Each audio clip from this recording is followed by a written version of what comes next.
How are you feeling, sir? Good morning. Morning. Can you repeat that for us again? How you feeling? Good morning. I'm still learning. That's how I feel. Oh, that's good. That is excellent. Glad. And by the way, happy birthday tomorrow when he comes along. We're just having this discussion with Chairman Fred, and I was telling him what you've been telling us all along. We need to ask questions, and it's crucial to ask questions. But I have a question to ask you because people have been asking me this question, and it concerns us. Why so difficult for us to forgive or to really have strong relations with each other, but yet still we'll take the word of the oppressor over a black person? Why are we always attacking each other?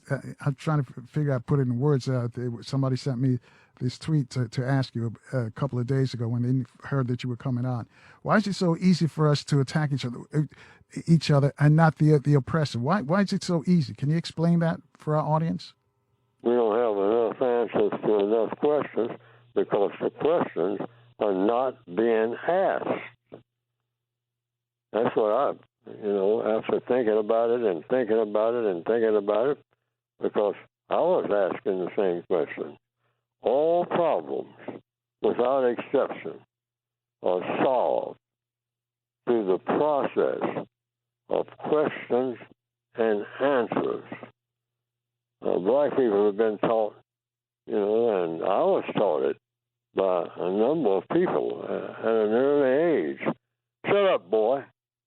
You ask too many questions.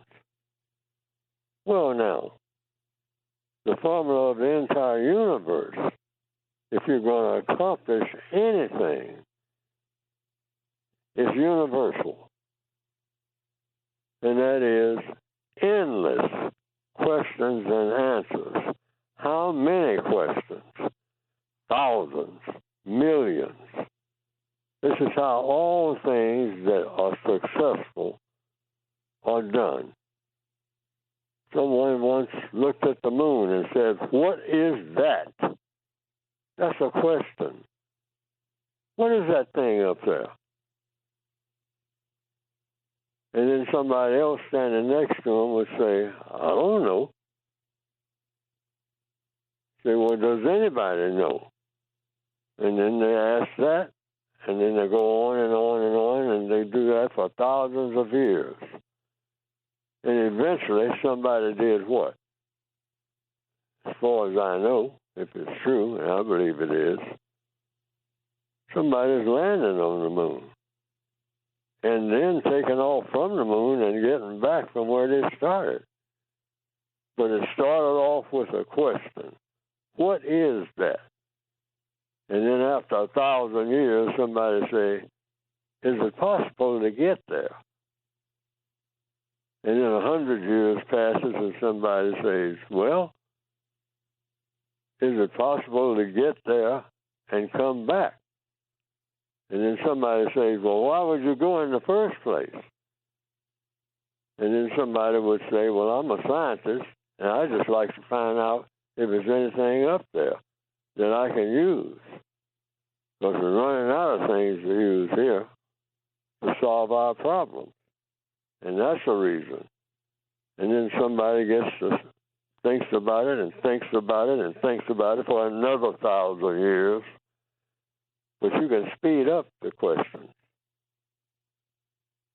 And black people should be asking endless questions. We should get out of that habit that is kind of ingrained in us, that let somebody else figure it out, whatever it is.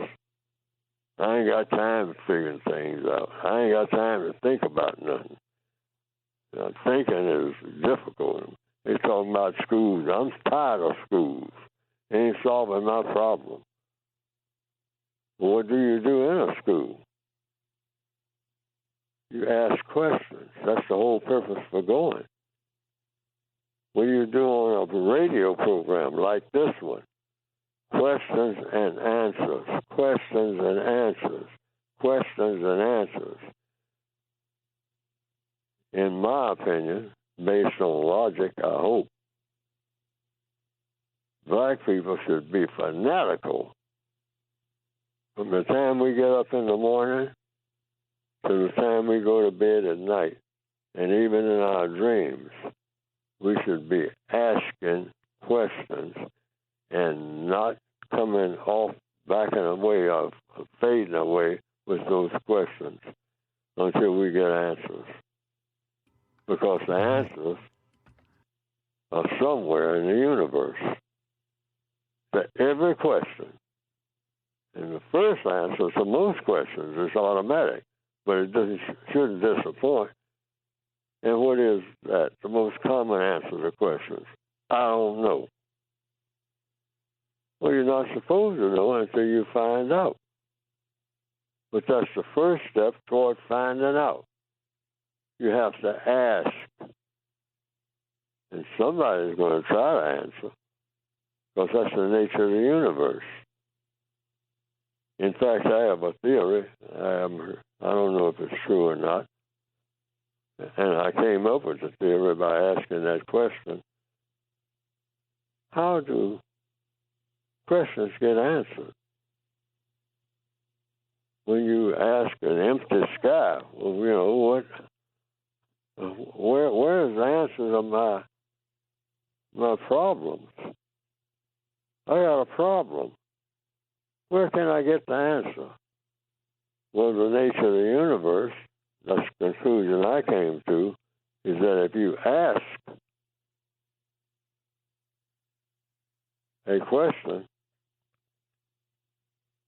now I don't have any proof of this, and I haven't heard anybody say it, but I've asked questions over and over again, and I say, well, where'd the answers really come from? From Steve Jobs. Steve Jobs asked some questions. And the next thing you know, he started getting answers from somewhere.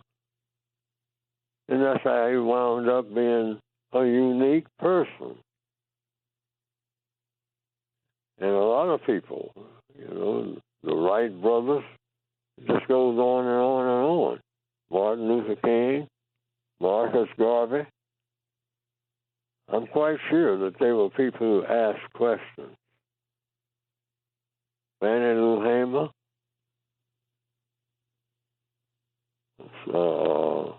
Harriet Tubman. Harriet Tubman probably looked up one day and just said at some point, from what she did, said, does it have to be like this? Am I going to be a slave forever? And all my children and children's children? And this is just, and she says to herself, I think, that's just my guess. The evidence kind of shows it, that she says to herself, because you talk to yourself first when you ask questions. She says, I think it don't have to be like this. She had to make that decision in answering the question to herself, that first step. Because the answer to the question probably came from where answers come from, the creator of the universe. And I have a theory, and that theory is that whoever asks a question, the answer starts coming, gravitating, sometimes slowly, toward the source of the question. Right. And hold that thought right there, Mr. Fuller. We got to take a quick break here. I will get into that. I'll let you expound on that. And also, Austin out in Cleveland has a question. So, a question has a question for you. Folks, our guest is Neely Fuller Jr. Call up a couple of friends and tell them that Neely Fuller Jr. is on the radio. They will thank you. If you don't understand how the system of racism, white supremacy works, you got to listen very, very keenly because he uses logic to prove his points. As I mentioned, we got the traffic and weather coming up in our different cities. We'll be back in 4 minutes, though, right here in Baltimore on 1010 WOLB. Also in the DMV on FM 95.9 and AM 1450 WOL, where information is power. Happy birthday to you.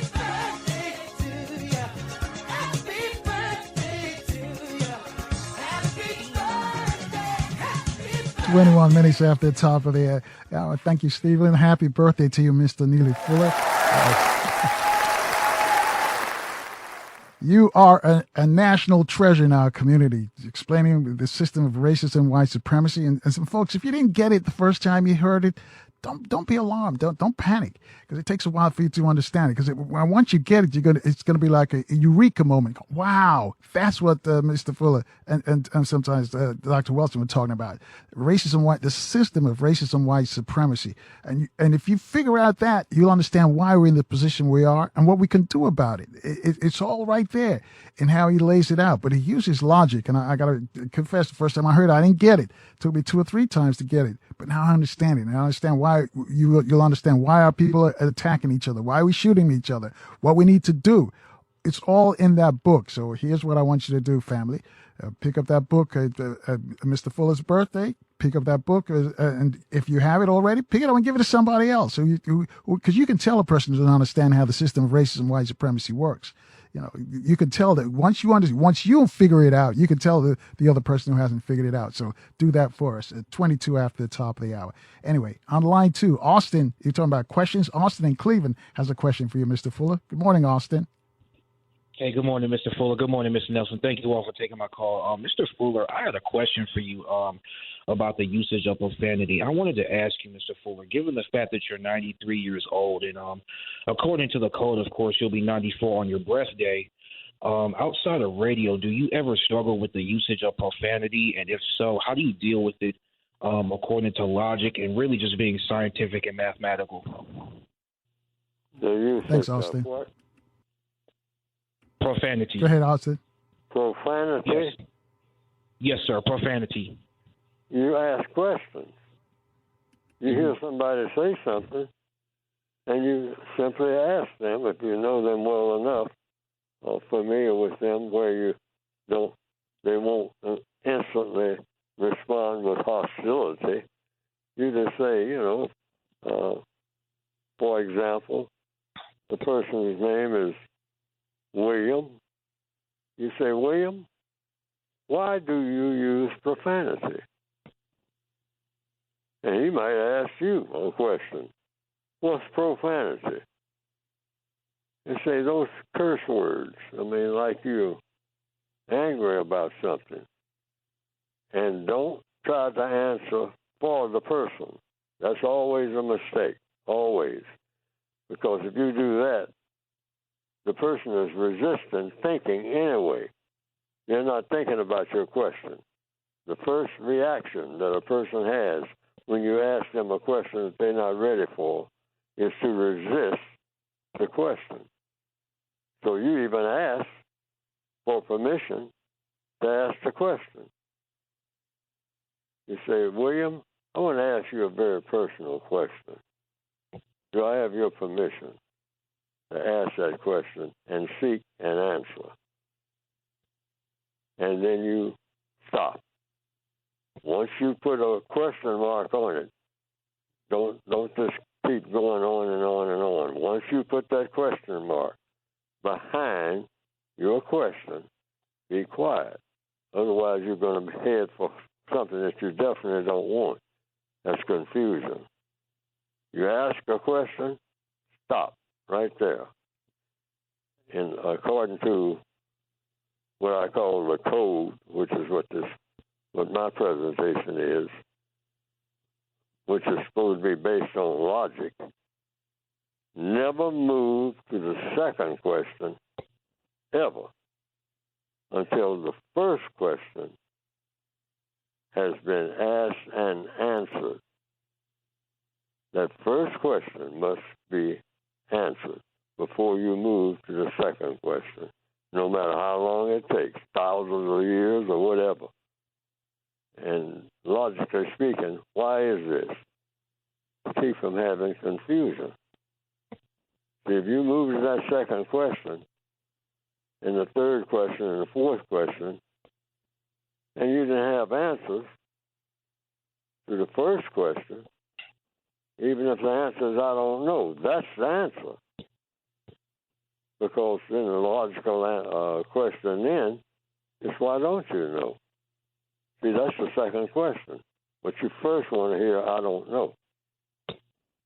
That's an example of it's a simple thing. Sometimes the simplest things are just like I talked about the moon and people going there. The simplest thing, the most complicated things, rather, answers to questions come from simple questions. And this, if you just follow that procedure, somebody once said, I think it was Memphis Slim, the blues singer, and he said, as you go through life, you can't help knowing. You can always get help, but only the way you're going. And that's in an old blues song back in the 1950s, the way I remember it. And I think that's true. And how do you get help? Asking questions. That's the biggest help that people can get, is when your questions are answered. But you first have to ask. And then there's a procedure for doing that.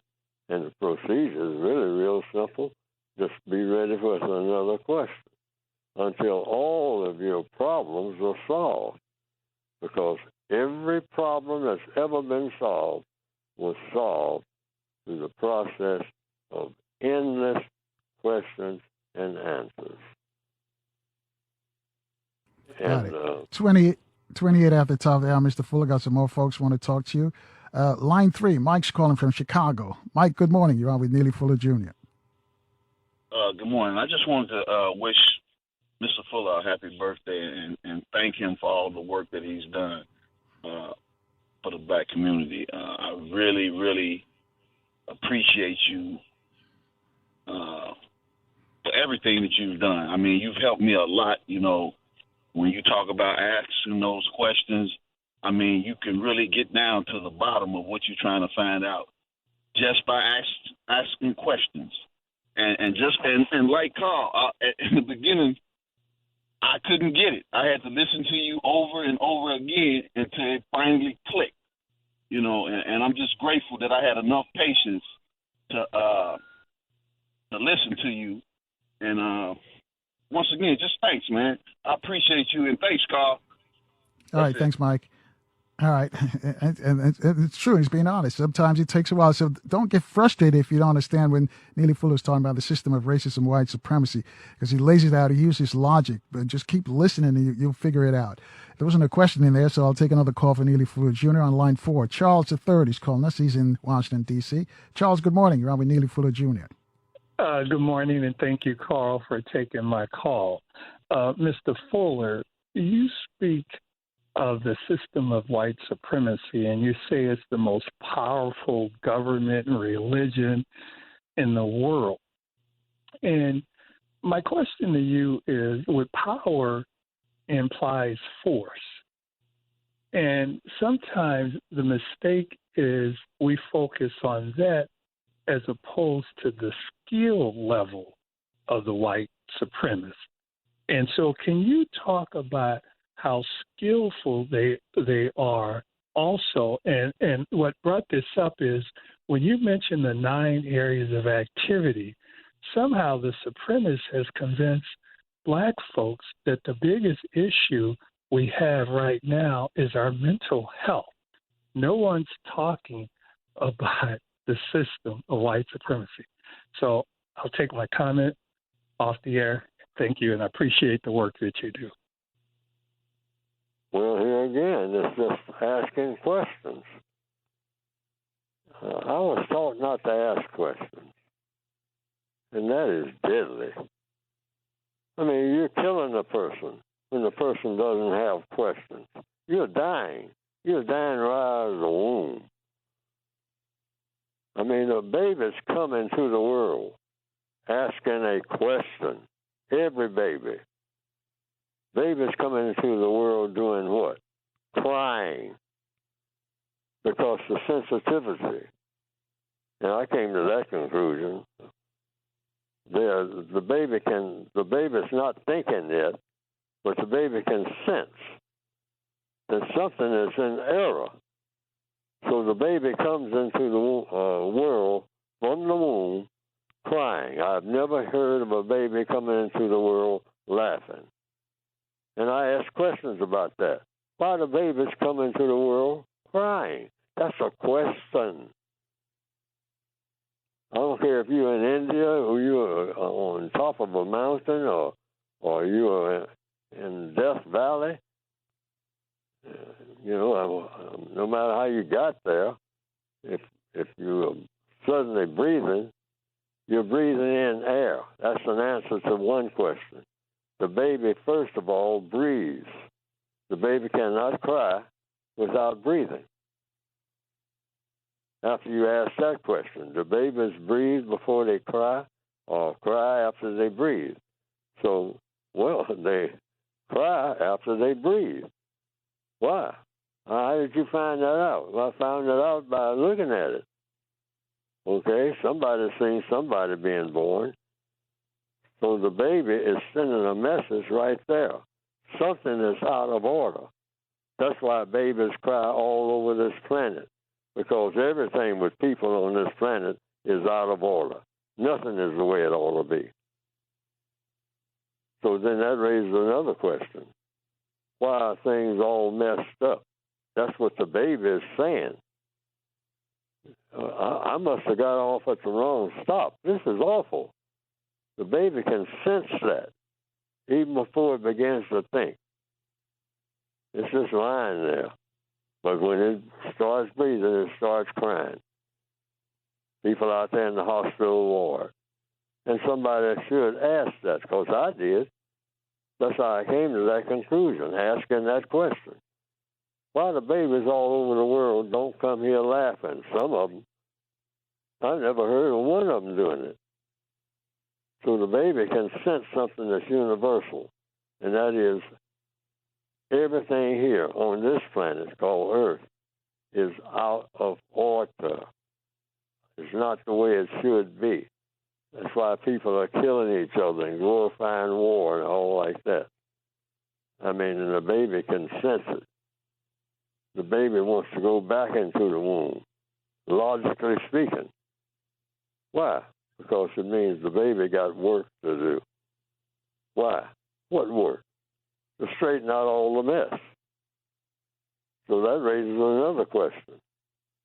Why is there a mess? That's You know what, Mr. Fuller, hold that thought right there. I'll let you expound on that. We've got to take a quick break. Why is there a mess? Why is there a mess? Is a question we keep asking ourselves. I'll let you provide the answer for us when we get back. 26 minutes away from the top of the hour. We've got to check the news, traffic, and weather in our different cities. We're back in 4 minutes, though, right here with Neely Fuller Jr. in Baltimore on 1010 WOLB. In the DMV, we're on FM 95.9 and AM 1450. WOL, where information is power. Good morning again, family. 19 minutes away from the top of the hour with our guest, Neely Fuller Jr. If you've heard about racism, white supremacy, I'm sure it's a household phrase right now. But it's all started by this person, Neely Fuller Jr. Once you understand it, and it may some of you may get it right away. If you've taken logic in college, you understand it because he uses logic to prove his points. For those of us that are a little slower, it may take a while. But be patient with yourself, because that's what I had to do. And then I figured it out and go, Eureka, wow, this is it. But keep listening, or just get back some of his tapes or his podcasts and listen to how he explains how the system of racism and white supremacy works. Having said that, tomorrow's his birthday. He's going to be 94 years young. One of our barbershops checked in, Clippers Barbershop in Meriden, Connecticut. There's Preston's over there holding charge. In the afternoon, the barbershops used to play the program over there, and the brothers and sisters being the barbershops, and they'd be participating. Well, now they do it in the afternoon, and I'm sure they're going to talk about Mr. Fuller as what he's teaching us this morning. And I also got a shout out to Professor James Small. He's on the mend. He's got some health challenges. So Professor Small, if those of you believe in prayer, believe in light or energy, just send some to Professor Small's way. I spoke to him yesterday, and he says he's on the mend.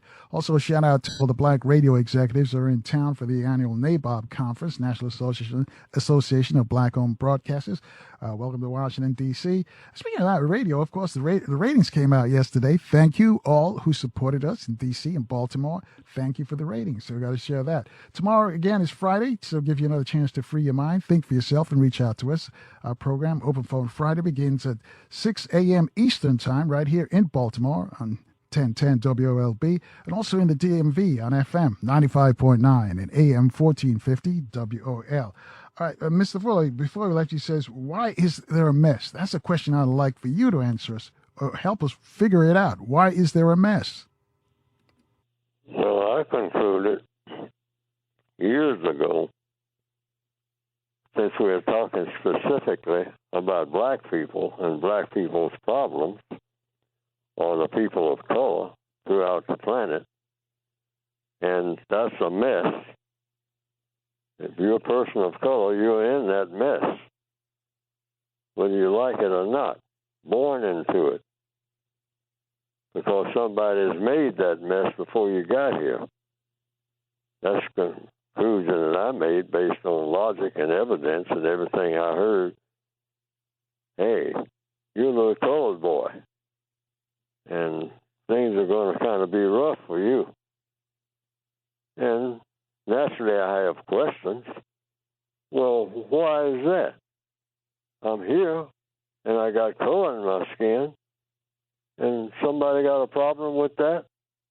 Yeah, they call white people. And when they look at you, they got a problem with that. Well, why is that? I mean, I just got here. I haven't done nothing. I'm a newborn infant. Now, these are things that Neely for us thinking about, because I'm thinking about how all this got started. They say, well, they figured out a way to psych themselves, in other words, think, and ask questions, because white people, just like all people, all creatures, including all the animals, like to think, and they think about getting their questions answered. So some white people began to think, I can make things easier for me if I take these people that got color in their skin and I center my mind and my intentions on having them satisfy my wants, because we all have wants. And we think of systems of getting our wants satisfied. That's all it does. It applies to all people and all creatures. We found that out by trial and error, just like we find everything out by asking questions. That's what trials are, okay, and getting answers. So some white people, not all, logically speaking, thought of the idea, why not do all the world's business on the basis of what color somebody is, minute by minute, in every area of activity, economics, education, entertainment, labor, law, politics, religion, sex, and war. I call it the 9 areas of activity of politics. Politics is nothing but people relations. I had to think about it and come to that conclusion.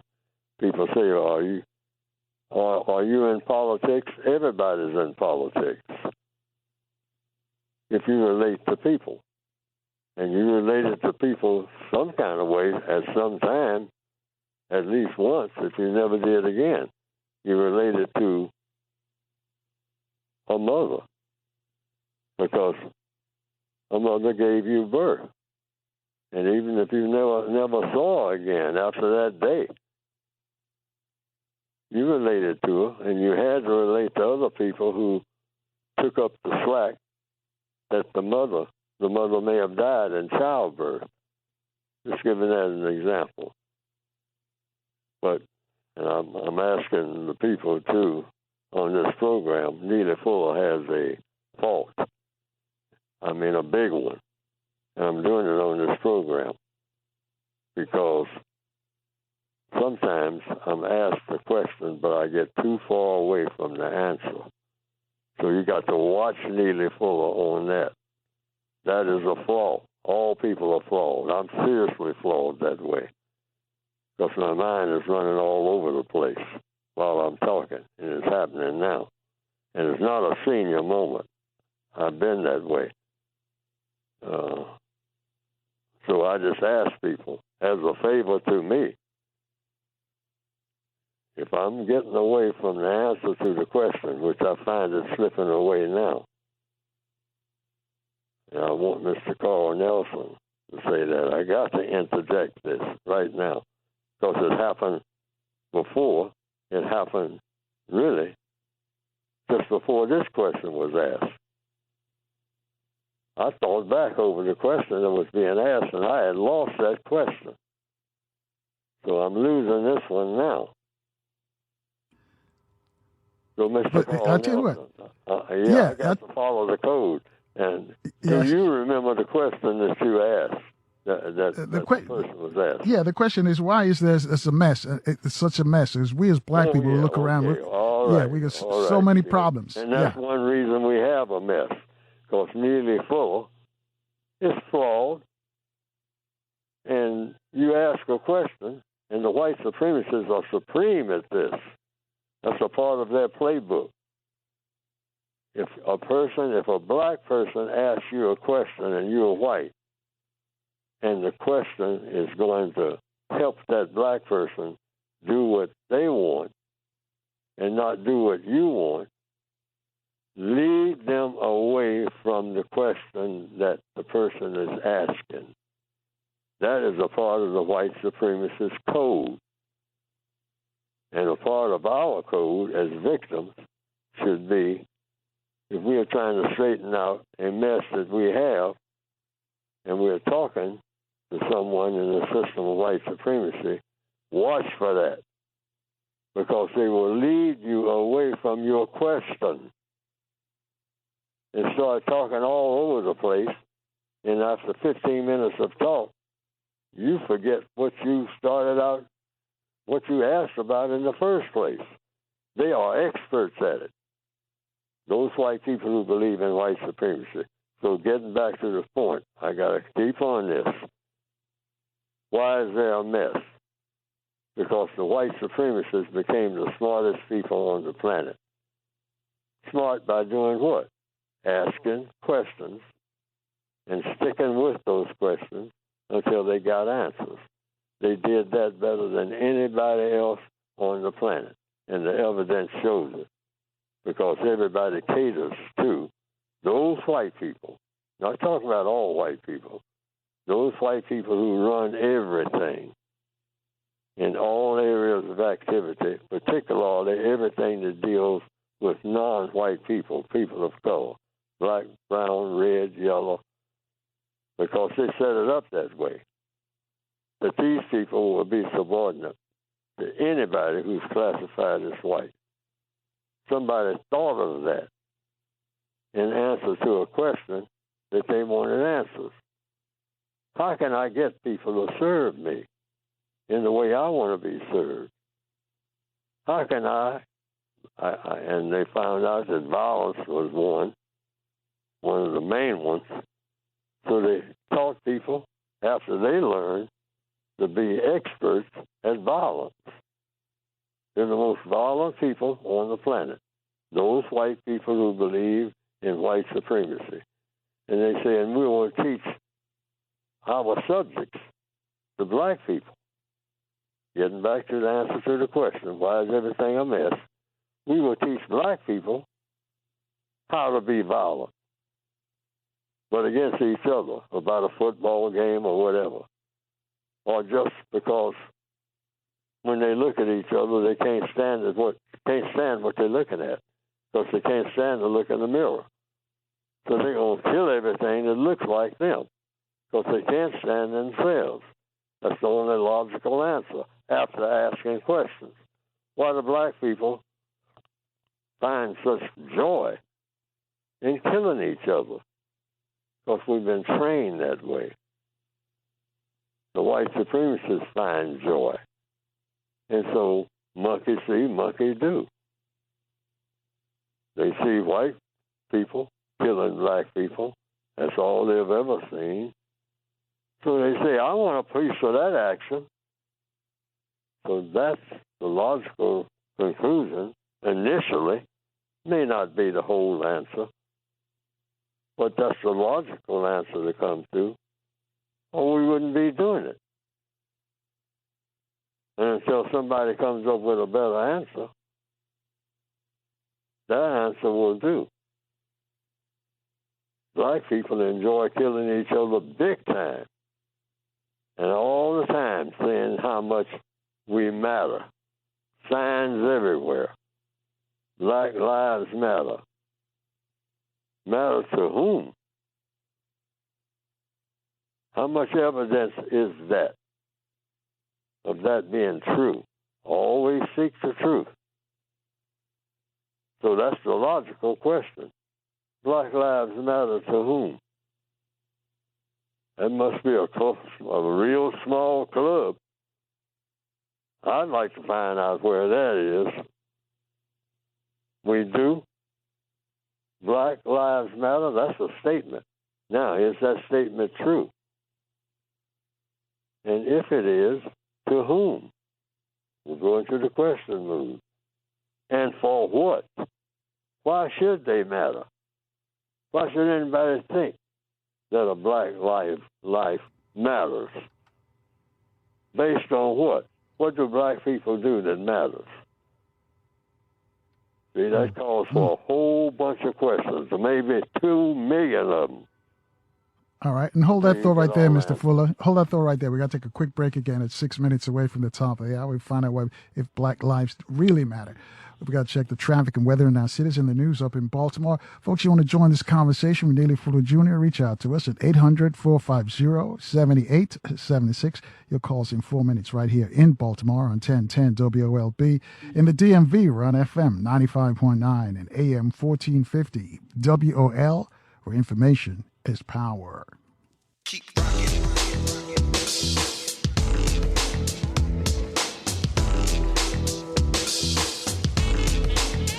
And good morning again, family. Minute after the top of the hour with our guest, Neely Fuller Jr. Neely Fuller is explaining how the system of racism and white supremacy works. And again, I caution you, you've got to listen really, really keenly because he uses logic to prove his point. So don't get frustrated. You got to be patient with yourself. And once you find it out, you'll understand. And you also point out people who will understand how the system of racism and white supremacy works because it covers all areas. Johnny in Long Beach will get to you momentarily, but I need Mr. Fuller to finish explaining to us about this concept of Black Lives Matter. Mr. Fuller? Well, we're still searching for that answer. And the answer right now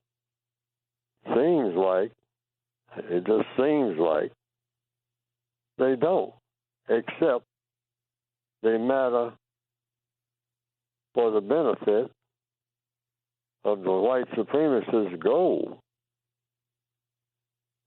And meaning, what is the goal of the white supremacists?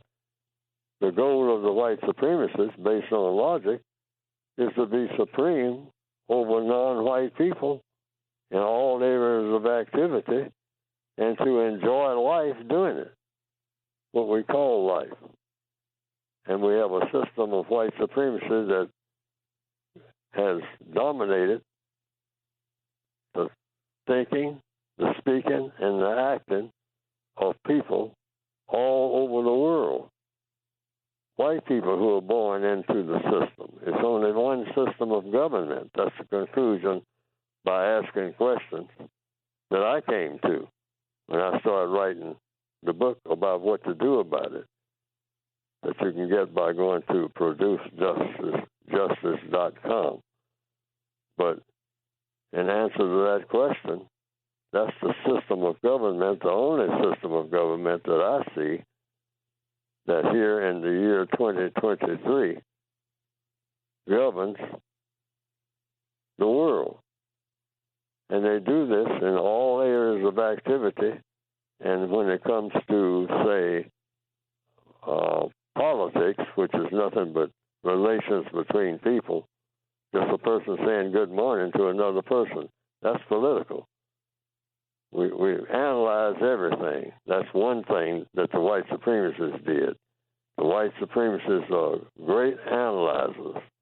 They're the most ardent or most determined people on the planet to figure things out. That's what analyzing is, figuring everything out. Figuring out they'll go to the bottom of the ocean, every ocean, and pick out grains of sand and study one grain of sand, because they'll find out this is how you get answers to all questions. Pick out one grain of sand and put it under a microscope and figure out, first of all, in the form of a question, what is it? Why is it there? That's a question after you answer the first question. What is it? Well, I'll call it sand. And then they'll say the next question after they answer that first one. Why is it there? Then the third question. After they think about it for 1,000 years, they're going to get that question answered, because that question, if they keep at it, be persistent at it, has an answer. Why is it there? Just one grain of sand at the bottom of an ocean. Is all of the grains of what I call sand, are they all alike? Are there different types of sand? And if there are, what are they for? They got to be for something, or they wouldn't exist. Everything that exists, everything that whatever a creator creates are created. These are the kind of questions that the white supremacists ask. First of all, themselves, and then of others, to see if they know. And then they'll just work on it, and work on it, and work on it. And you ask them, you say, Paul, why are you standing there, or sitting there rather, every day, looking at that grain of sand all the time, studying a grain of sand? And the answer apparently was, whomever did it, somebody did it, because it's there. It exists. And everything that exists for a purpose.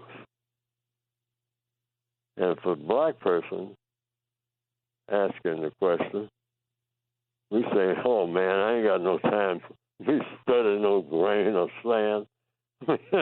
I mean, come on, man. Hey, I'm ready to raise some sand. I ain't gonna study what I'm raising. Yeah, we're that way. For whatever reason, we're that way. Those black people don't want to analyze nothing. Why? Because we've been taught that way. Now, I hope I'm not getting too far away from the answer to the question either. We have been now taught by whom? After we answer that first question. Why are we that way? Because in our encounters with white people, at some point, they encountered us, we encountered them, and many of them had the agenda, I'm going to take advantage of this creature. I studied all I wanted to study about sand. I knew about sand, how to use it, what it's for. So, I'm among some creatures that look like me, except their color is different. But they seem to move around like me and all like that, so I'm going to study them just like I did that sand. I'm going to study everything that they do and every move that they make. in every breath that they take. And I'm going to capture all of it and use it for whatever purpose I think about using. They will be utilities, like the grain of sand that I dominate. Because it's here. Might as well find a use for it. And I'll catch them napping, because they won't be thinking about what I'm up to. And that system became the system of white supremacy. It's very progressive, and it's proven that when it comes to handling things, but it's pure poison, the system of white supremacy, when it comes to handling people. And the evidence shows that. And all right. Hold that thought right there, Mr. Fuller. Yes. We got some more folks want to talk to you. Johnny's calling from Long Beach, California. He's on line 2. Johnny, you're on with Neely Fuller Jr. Hey, thanks for taking my call. Mr. Fuller, I've had those moments when I started going on, and my nephew corrected me one time. He said, Uncle Johnny, it's like you changed the subject. It's okay. Don't worry about that, because you're interesting. Mr. Fuller, I heard you say that if you're part of a race, that makes you a racist. Do you ever do you remember that? And yes, I say that all the time. I say that in the textbook because the only purpose for being a member of a race is to mistreat people. You don't just be a member of a race without that. Race is racism. It's an invention in the minds of people. You don't have to be a member of no race.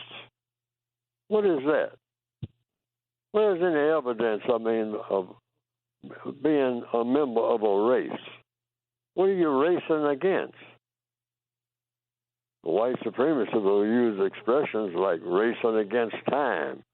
That's not logical. You use time. You don't race against time. But they invent language that has to do with giving them more power. Even the languages that we use. It doesn't make any difference what language you speak. When the white supremacists come around, you'll be winding up, doing whatever their language wants you to do.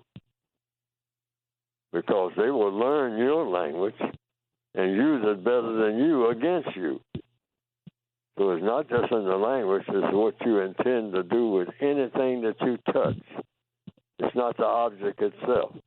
The white supremacists are the best in the world at that. They will walk around and they will get answers to questions because they ask questions all the time. They're the best in the world at it. That's why they get answers. Other people want questions and answers just out of necessity. The white supremacists probably started off doing it out of necessity, but they get answers to questions simply because they never stop asking. Now, Mr. Fuller, is your logic based on humanity? Based on what? On humanity. On humanity? Is your logic, what you espouse, is it based on humanity? Did you say? And I'll tell you what, Mr. Fuller, hold that thought response there. And Johnny, thank you for your call because we got to take a short break here. I don't want to break his trend of thought. Folks, you too can join our conversation with Neely Fuller Jr. As I mentioned earlier, you got to listen very, very keenly because he uses logic, cause and effect to prove his points. And you understand what he talks about the system. Don't get caught on the word, on the different words, just the whole phrase, the system of racism, white supremacy. And then he'll tell that racism is white supremacy. But listen very keenly. Keep your ear right into that speaker because you can't be halfway listening because you'll miss it. You'll miss what the points that he's trying to make. So anyway, as I mentioned, we got to get caught up on the latest traffic and weather for our commuters this morning. We'll be back in 4 minutes, though.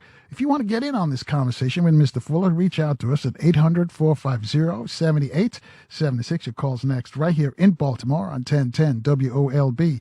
Also in the DMV, we're on FM 95.9 and AM 1450 WOL, where information is power.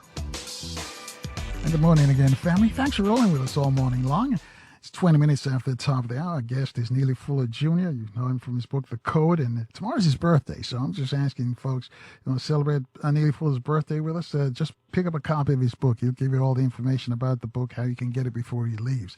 But before we left for the traffic and weather update, John in Long Beach, California, had a question for you, Mr. Fuller. He wanted to know, is your thesis based on humanity, racism or white supremacy? Is it based on humanity? Well, I don't understand the question. So I think he's implying, and maybe correct me, Johnny, if I'm wrong, that the features that you say that racism is white supremacy isn't based. It's basically on race, on not just solely on race, but human beings. It's looking at humans in totality. Well, people, if we're talking about people have choices, and they ask questions and get answers, and then they act on the answers they get to the questions. So people are called, in the world that I'm in, human beings. That's an error, according to evidence.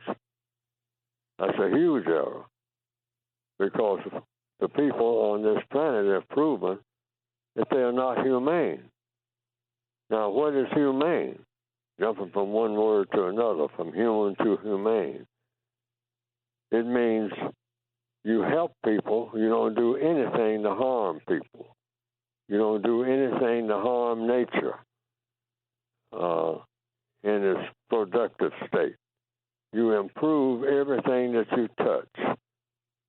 You make it closer to the way it ought to be, because everything is out of order in the world that we're in when it comes to the actions of people. People are out of order, and we have a tendency to throw everything else out of order. So what is order? Order is, for one thing, guaranteeing, if you're talking about humanity, guaranteeing that no person is ever, under any circumstance, mistreated. That's logical. People are here not to be mistreated, if you want to come to a constructive conclusion of what people should be about. First of all, see to it that no one is mistreated. And number two, guarantee that the person that needs help the most in every circumstance gets the most constructive help. Now, these are the two things that everybody on the planet should be doing 24 hours a day, non-stop. Number one, guarantee, if it's just 10 people on the planet, guarantee that not one of those persons is mistreated. Now, this is what I call codified logic about correcting things. First thing you got to do is guarantee that not one person, under any circumstance, is mistreated after you ascertain what mistreatment is, after you make a judgment about what mistreatment is and what it isn't. And then number two, guarantee that the person that needs help the most gets the most constructive help. Example, a person will say, well, I need a fix. I need some more drugs. Well, wait a minute. That's what you say you need, sir. But the question is this the most constructive help that you can get? More of what poisoned you in the first place. And don't move away from the answer to that question. All questions must be answered. You never move to the second question without answering the first one based on truth and evidence. Has the evidence shown that more cocaine is better than less? The evidence has shown, well, no. So why get more of what you had that's going to harm you more than it did? That's not logical. So that's not constructive help. See, that word constructive is always supposed to be present in everything that every creature does. Nothing non-constructive, not for 2 seconds, ever. That's the kind of world that we should be trying to produce, because it's not that way. So the system of white supremacy is very constructive when it comes to handling things as a form of government. It's proven that. Everybody's rushing around trying to get the things that the system of white supremacy has produced. But when it comes to relations between people, it's about as terrible as it can be. The white supremacists, more than anybody, are deadly at that. They're excellent when it comes to handling things, producing things. I think it wasn't Geronimo, it was one of the other Indians who said, the white man knows how to make everything, but he does not know how to distribute it. Now, I thought about that statement, and I came to the conclusion, but this is just me. The first statement is true. The second statement, he doesn't know how to distribute it, I think needs modification. He knows how, but he doesn't choose to. When you say white man, you're talking about the white supremacists. Not talking about all white people, at least logic says that that's true. Always go with the truth if you want to solve any problem, even when it hurts. And all kinds of things that hurt because of truth should hurt. The truth should hurt because that's a fire alarm going off saying something needs to be corrected. So don't be afraid of the truth.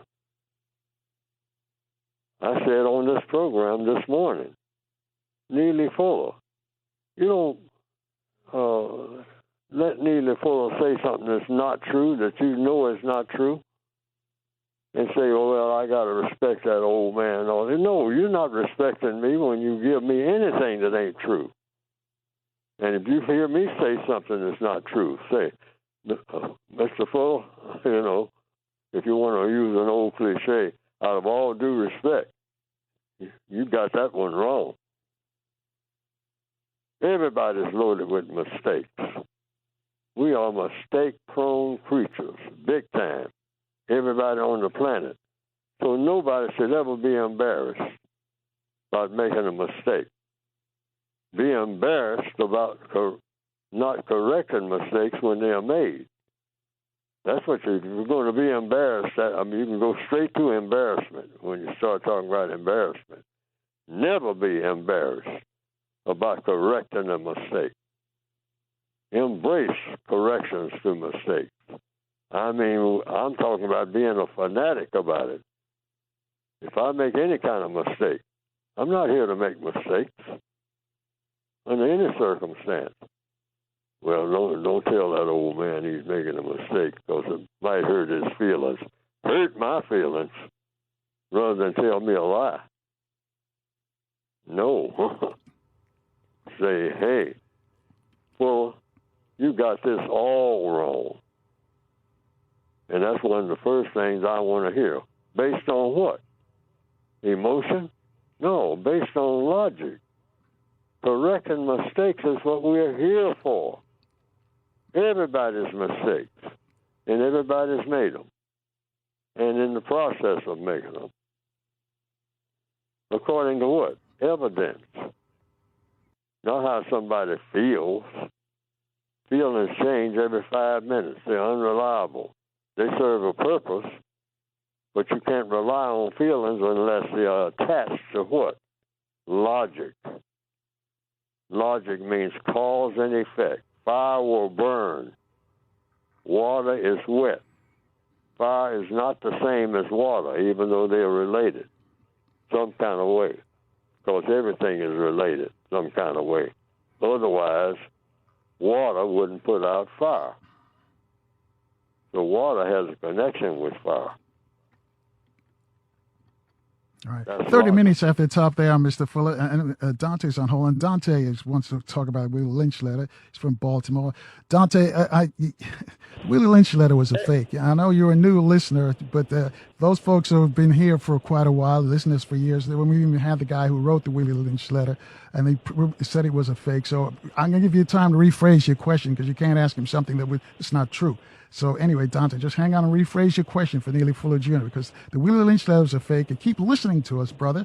And for those new listeners in Baltimore, we talked about this years ago. In fact, we had the guy on who wrote the letter. And we had Manu Ampin, who discovered that it was a fake. So while you do that, Dante, we're going to put you back on hold and rephrase your question for Neely Fuller Jr. Got to get you up to speed. But Tony Browder just sent me a note for you, Mr. Fuller. He says he can't call in today, but he said, please tell Mr. Fuller that I am thankful for the knowledge, wisdom, and insights he has provided us over the decades. He's certainly fulfilling his cosmic assignment. And also, Johnny, the last question, said he wants to thank you as well. So, folks, you got to keep listening to this program. You want to get caught up on, the Willie Lynch letter. I don't want to even go there because it was a fake. We had the guy down in North Carolina who was on and admitted that he wrote it as a fake. So you just got to pay attention. You got to stay in class. But Mr. Fuller, I want to go. We're coming up on a break, but I want to ask you too if you can explain why. One time you said that we should avoid talking to each other. We say we talk too much. We just waste time just having conversations, and we're not coming up with any critical discussions about conversations. We just talk just to having talk. We're not coming up with any ideas or coming up with any solutions to our problems. And you basically said that we should avoid each other. And I'll let you report about that after we get back from the news, because we got to take a short break here. And I see Dante's still with us, so thankfully that Dante's rephrased his question about the Willie Lynch letter. And those of you who don't know, the Willie Lynch letter was a fake family, so just put that to the side. That's why you got to stay in class. 800-450-7876, number to call if you got a question for Neely Fuller Jr. We'll take your calls in 4 minutes right here in Baltimore on 1010 WOLB. If you're in the DMV, we're on FM 95.9 and AM 1450 WOL, where information is power. Good morning again, family. 21 minutes away from the top of the hour with our guest, Neely Fuller Jr. is in our classroom right now. You got a question for Neely, reach out to us. 800-450-7876. I just want to remind you, tomorrow's Friday. We give you a chance to free your mind, think for yourself, and reach out to us. Our Open Phone Friday program begins at 6 a.m. Eastern Time right here in Baltimore on 1010 WOLB. Also in the DMV on FM 95.9 and AM 1450 WOL. All right, Mr. Fuller, before you answer my question, let's go to Dante. Holding for us on line 2. Dante's in Baltimore. Good morning, Dante. You're on with Mr. Neely Fuller Jr. Yes, sir.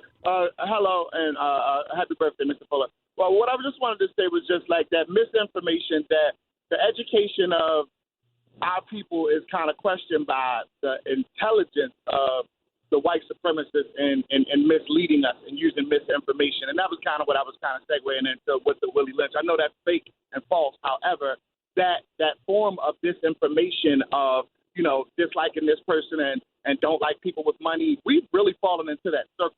So I just wanted to ask him, what does he think that could kind of break it? Even though, like I said, it's a fake Willie Lynch and so on and so forth, but a lot of that stuff that is in there has fallen into place with us. Light-skinned guys, it's like a dark-skinned guy. It's weird and sounds stupid, but it's true. And unfortunately, it just causes us to be divided with money, financial gains and stuff like that. Like if you have money, Mr. Carl, some people may not like you, like, oh, he has money, so he thinks he's better than us. No, he just has money, so it's a nicer car. So I just wanted to say, like, what does he think that the financial effect and the way that they've strategized, weaponized, I'll say, misinformation for us, and how can we probably break that system, if any, if there's even a possible to break it? Okay. Thanks, Dante. Thank you guys. Have a wonderful All right. day. I hear too, Dante. Mr. Fuller? You replace any type of misinformation with information. And how do you get information? Questions and answers. You ask questions, just like the question being asked now. If somebody's telling you something and you don't know if it's true, then the question is, can I find out the truth? That, I asked the person a question, and the person says, this is the answer to your question.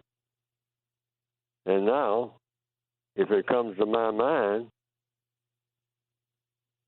is that answer that I got to my question, was it the truth? So that's a question. So I got to find that out first. And how do I do that? I keep asking questions. Was that the truth? Until I find somebody who knows whether it was the truth or not. Because I'm asking the question, which means I don't know. So the first thing I have to do is just find out the answer to somebody who what? Does know. And that's the codified procedure. That's the logical procedure. That's the universal procedure, which is what everything in problem solving is supposed to be about. Finding out what to do, answers the questions. That's the only way you find out what to do about anything. Ask the question and getting answers to each question that you ask, and seeing if that answer is the answer that is true, not false. And it's just that simple. Hold that thought right there. And some more people want to talk to you. They always wait till the last minute to call in. 17 away from the top of the hour. Bob is in Columbus. He's on line 3. Bobby, your question for Neely Fuller Jr. Yes, thank you. Mr. Fuller, I've heard you speak many times about having a code. What do you mean that we must have a code? Thank you. A code is nothing but questions and answers. Having the correct answer to every question that a person has that will produce the most constructive result. That's what every move that a person makes in a day or a moment. Problem solving, if you want to put it under a heading. People are designed based on logic to either make problems or solve problems. But we have the capacity, and there's been evidence of that. People are put here to solve problems. Why? That's the question. Why are people put here to solve problems? Because we got problems to solve. That's the answer. If we weren't put here to solve problems, we wouldn't have any problems to solve. So at some point, people say, even, why did the chicken cross the road? That's a question. Well, the chicken is hungry. Well, why is the chicken hungry? Because it's something in the chicken's body that says you have to have food. Well, why does the chicken have food? So that the chicken can solve problems. Now, what is the problem that the chicken has? Getting across the road. Well, why would the chicken try to cross the road?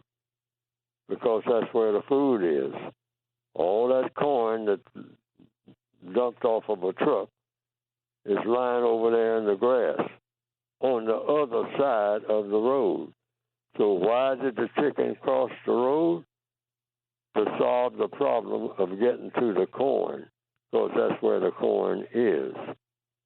In everything in existence, you get signs of what problems that need to be solved. We're born into the world, and the baby wants to be fed. The baby was fed for 9 months. The baby wants to keep being fed. So the baby does what? Cries out, "You got a problem over here. Pay attention to me." Well, you were making a problem, baby. Yeah, but somebody's supposed to solve my problem. I had food before. Now I want food to keep coming until I can handle my own way of getting food. Duh. That's what the baby is saying when it's crying in the back room back there. It keeps annoying you.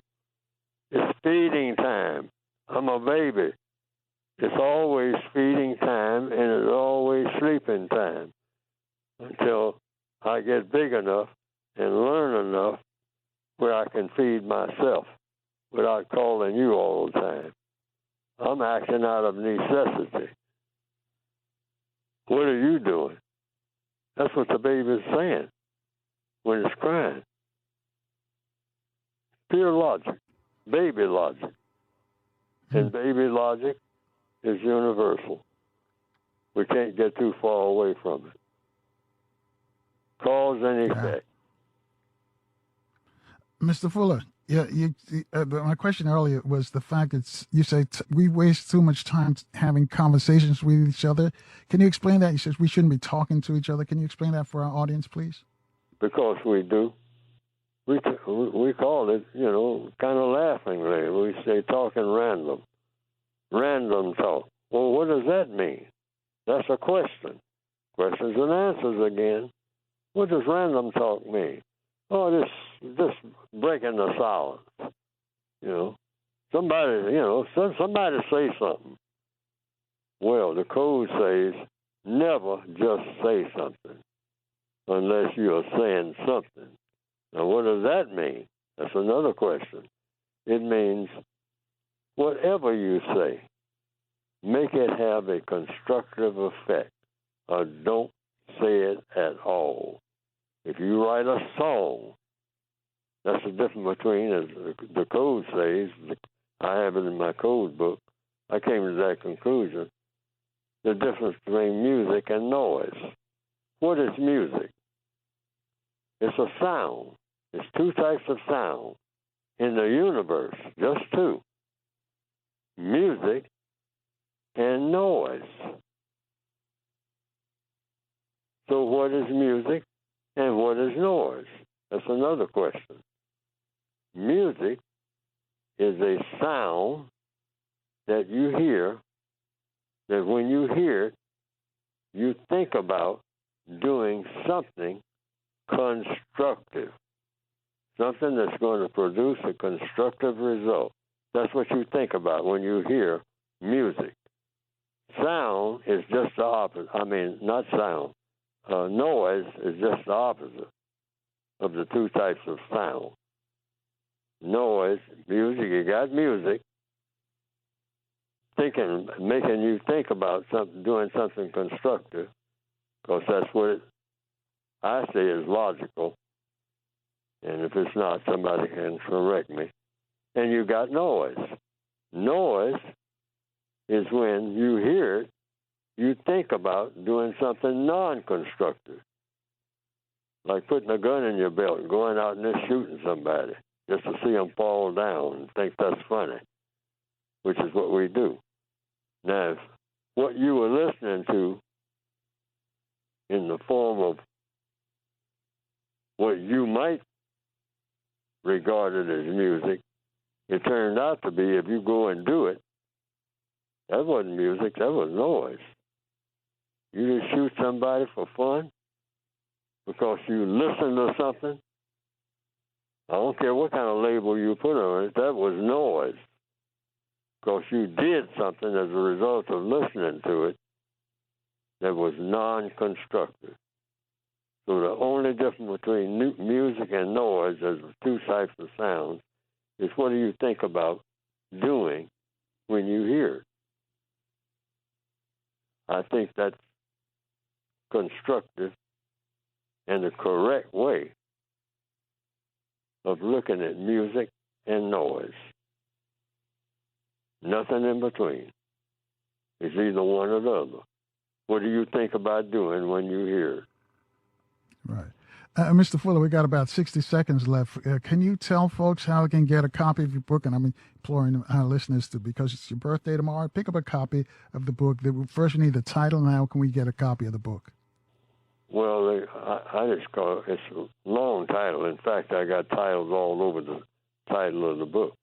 But it's called the Compensatory Counter-Racist Code. And then there's a word guide that's just an extension of the basic book. You can get it by going to producejustice.com. I'll say it again. Producejustice.com. Because that's what we're supposed to be doing. Why? Because non-justice dominates the entire planet in the form of a system called white supremacy. And it's a non-just system. It's not designed to treat people correctly. It's deliberately designed to mistreat people. And it's got to be replaced with something. But the law of the universe is you don't replace something with something else unless it needs replacing. And since the system of white supremacy is a non-just governmental system that dominates the entire world, you want to replace it with something what? Better. And something better would be justice, which means guaranteeing that no person is mistreated and guaranteeing that the person that needs help the most gets the most constructive help. And the textbook for victims of white supremacy should help the individual person. It's addressed to the individual person about ways and means of going about doing that, which was what we have discussed this morning. First of all, look for the truth and do that by asking questions, not about some things, about everything that you see people doing and everything that you hear people saying ought to be done. And then keep asking questions and keep getting answers. And thank you, Mr. Fuller. Yes, for sure. Thank you. That you never move to the second question without the first being answered. All right. Thank you for sharing the information with us over all these years. Enjoy your birthday. And folks, pick up the book. And if you can't remember, just ask for the code by Neely Fuller. All these bookstores will know how to get it. Or if not, look it up online and you'll be able to get a copy of the book. But we're late, so we got to get out of here. ProduceJustice.com. That's where you can get a copy of the book, the code, ProduceJustice.com. Folks, we're out of here. Stay strong, stay positive. Please stay healthy. We'll see you tomorrow morning, 6 o'clock, right here in Baltimore on 1010 WOLB. Also on the DMV, we're on FM 95.9 and AM 1450 WOL, where information is power.